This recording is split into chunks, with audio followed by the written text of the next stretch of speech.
Shalom. It is good to be with you again on the radio. I am Rabbi Micah Becker Klein. I am the rabbi for the Community Chavurah of Delaware. We are a community without walls. We move around the region throughout the northern Delaware region and into parts of Pennsylvania that touch on northern Delaware. And I'm also the owner of Roasting Rabbi Coffee, an artisanal batch roasting coffee company right here in Wilmington, Delaware. So this week, we will be reading the portion known as Tzav. It is a second portion in the book of Leviticus. The opening chapters last week gave us an overview of the general laws for the priests and what will be the Jewish calendar. The second portion provides the instructions for the people bringing forth their first personal offerings, and most importantly, the presentation of new high priests and the first performances of their sacrifices. We'll learn about the well-being, thanksgiving, and free will offerings, 3 different types of sacrifices that individual Israelites could bring forth: the well-being one, thanksgiving, and free will offerings.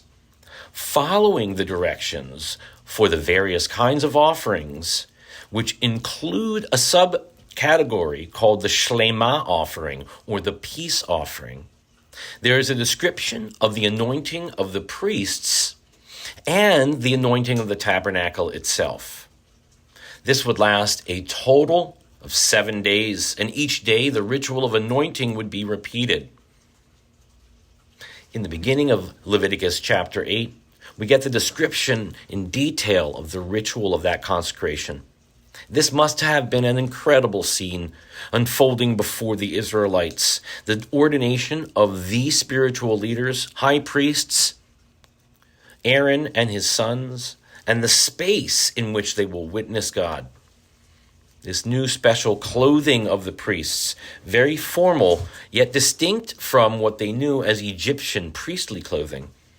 This was a highly ritualized moment. It may have been crucial that the Israelites have just had that kind of intense and specific experience in that moment to help channel the energy of longing to create for the Creator, to see the intention of bringing into life the work of construction that they have just completed, the actual building of the tabernacle, the Mishkan itself, where God's holy dwelling presence, Shekhinah, will dwell, the construction of the altar, as well as the Aron, the ark, with its gold overlay and protecting angels. Before the first moment of the people experiencing God since Revelation, since the moment of Revelation and the 10 Commandments and all that unfolded, the priests must be prepared, dressed intentionally, and in a way that demonstrates their job. It highlights the idea that the 11th century commentator known as Rashi taught us. On the times when we gather for holy reasons, on Shabbat and on holy days, we should dress in clothing that represents thoughtfulness, mindfulness, and the best that we have to wear. In addition, we learn that the first laws are pertaining to kosher foods, and specifically a command against consuming the blood of an animal. These are some of the most important elements of what makes up the laws of kashrut as pertains to those who choose to eat meat. Not only is the animal, a mammal, an ungulate, sacrificed or killed in a specific way, but in addition, all of the blood is removed from the animal to avoid anyone thinking it is okay. We make it specific in this portion that no one is allowed to consume the blood of any one of the animals that are taken. This mitzvah helps create an understanding that the source of life is God, that the representation of life in blood is not ours to consume.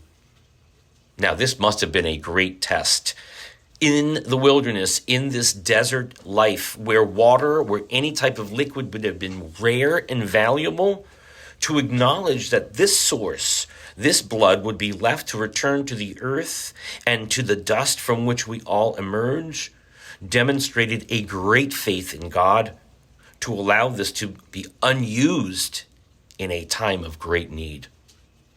It pushed there in the wilderness the personal belief for the Israelites in the power of God to provide what was needed for them. This is one way that the process of honing the urges that are right there within each and every human being, and for the Israelites that needed to be honed as well as controlled, could unfold. It is for this reason that the next 38 years of wandering would challenge the people to acknowledge and recognize Yah as the provider of life and the source of salvation.